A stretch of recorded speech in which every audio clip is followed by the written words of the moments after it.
Assalamualaikum warahmatullahi wabarakatuh. Pada pertemuan kali ini kita akan membahas mengenai pendahuluan informasi dan transaksi elektronik. Oke, baik, kita mulai. Oke, sebagai pendahuluan bahwa teknologi informasi atau yang biasa kita kenal dalam bahasa Inggris sebagai information technology adalah istilah umum yang mengenai teknologi apapun ya, yang intinya adalah untuk membantu manusia dalam membuat, mengubah, menyimpan, mengkomunikasikan dan atau menyebarkan informasi. Jadi semakin besar pengaruh teknologi informasi dalam kehidupan kita, maka akan semakin besar pula resiko dari penggunaan teknologi informasi tadi. Nah, pemerintah Indonesia merasa bahwa teknologi informasi itu tidak hanya perlu diperhatikan, tapi juga perlu diatur dalam hukum.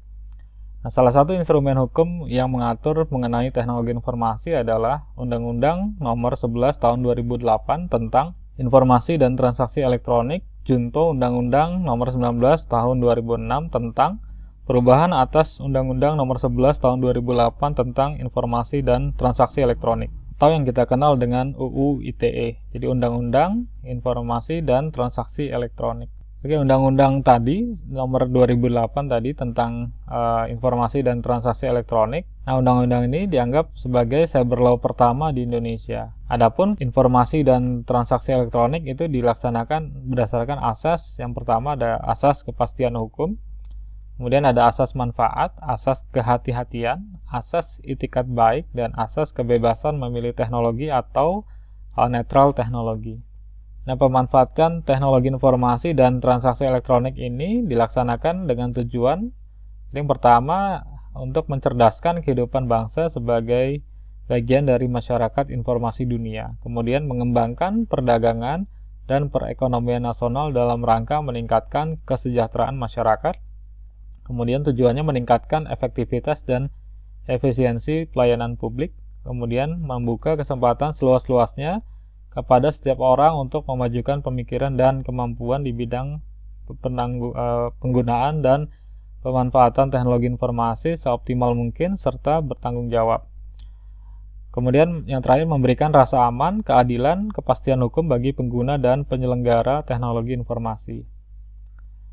Nah, Undang-Undang Informasi dan Transaksi Elektronik itu terdiri atas 13 bab dan 54 pasal yang pada intinya berisi yang pertama ini pengakuan informasi dan atau dokumen elektronik sebagai alat bukti hukum yang sah. Kemudian yang kedua ada pengakuan atas tanda tangan elektronik. Yang ketiga ada penyelenggaraan sertifikasi elektronik, kemudian penyelenggaraan sistem elektronik. Yang kelima ada nama domain.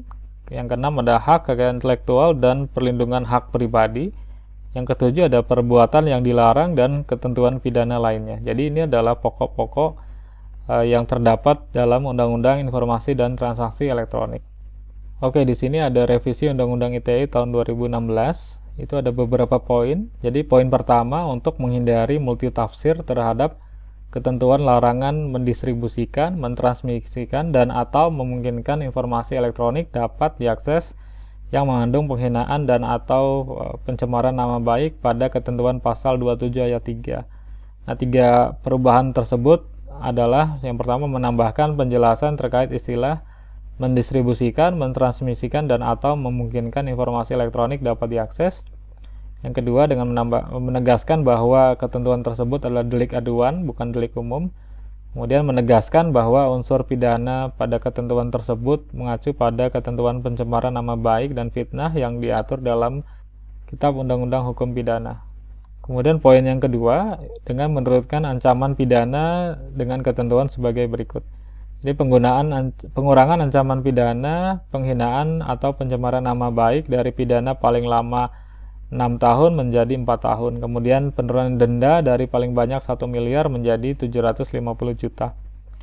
Yang poin B-nya nanti pengurangan ancaman pidana pengiriman informasi elektronik berisi ancaman kekerasan atau menakut-nakuti dari pidana penjara paling lama 12 tahun menjadi 4 tahun. Dengan denda juga dibayarkan dari paling banyak 2 miliar rupiah menjadi 750 juta. Nah, di sini ada penurunan ancaman pidana. Di poin ketiga itu ada pelaksanaan putusan Mahkamah Konstitusi terhadap dua ketentuan. Yang pertama mengubah ketentuan pasal 31 ayat 4 yang semula mengamanatkan pengaturan tata cara intersepsi atau penyadapan dalam peraturan pemerintah menjadi dalam undang-undang. Kemudian menambahkan penjelasan pada ketentuan pasal 5 ayat 1 dan ayat 2 mengenai keberadaan informasi elektronik dan atau dokumen elektronik sebagai alat bukti hukum yang sah. Poin yang keempat itu melakukan sinkronisasi ketentuan hukum acara pada pasal 43 ayat 5 dan ayat 6 dengan ketentuan hukum acara pada KUHP sebagai berikut. Butir pertama, penggeledahan atau penyitaan yang semula harus mendapat izin Ketua Pengadilan Negeri setempat kini disesuaikan kembali dengan ketentuan KUHP. Kemudian penahanan yang dulunya harus meminta penetapan Ketua Pengadilan Negeri setempat dalam waktu 1 kali 24 jam, kini disesuaikan kembali dengan ketentuan KUHP. Poin kelima, memperkuat peran penyidik pegawai negeri sipil (PPNS) dalam Undang-Undang ITE pasal 43 ayat 5. Butir yang pertama, kewenangan membatasi atau memutuskan akses terkait dengan tindak pidana teknologi informasi. Kemudian kewenangan meminta informasi dari penyelenggara sistem elektronik terkait tindak pidana teknologi informasi. Poin ke-6 itu menambahkan ketentuan mengenai right to be forgotten alias hak untuk dilupakan pada ketentuan pasal 26 yang terbagi atas dua hal. Jadi yang pertama ini setiap penyelenggara sistem elektronik wajib menghapus konten informasi elektronik yang tidak relevan yang berada di bawah kendalinya atas permintaan orang yang bersangkutan berdasarkan penetapan pengadilan. Setiap penyelenggara sistem elektronik wajib menyediakan mekanisme penghapusan informasi elektronik yang sudah tidak relevan. Nah, yang terakhir, poin ke-7 itu memperkuat peran pemerintah dalam memberikan perlindungan dari segala jenis gangguan akibat penyalahgunaan informasi dan transaksi elektronik dengan menyisipkan kewenangan tambahan pada ketentuan pasal 40. Nah, di sini ada dua butir. Pemerintah wajib melakukan pencegahan penyebarluasan informasi elektronik yang memiliki muatan yang dilarang. Pemerintah berwenang melakukan pemutusan akses dan atau memerintahkan kepada penyelenggara sistem elektronik untuk melakukan pemutusan akses terhadap informasi elektronik yang memiliki muatan yang melanggar hukum. Jadi itu ada 7 poin terkait revisi Undang-Undang ITE 2016. Kemudian kita masuk perlindungan privasi dan data pribadi dalam sistem elektronik. Jadi dari revisi Undang-Undang ITE 2016, kecuali ditentukan lain oleh peraturan perundang-undangan, penggunaan setiap informasi melalui media elektronik yang menyangkut data pribadi seseorang harus dilakukan atas persetujuan orang yang bersangkutan. Jadi harus izin dulu baru bisa menggunakan. Kemudian dalam pemanfaatan teknologi informasi, perlindungan data pribadi merupakan salah satu bagian dari hak pribadi atau privacy rights. Jadi hak pribadi mengandung pengertian sebagai berikut.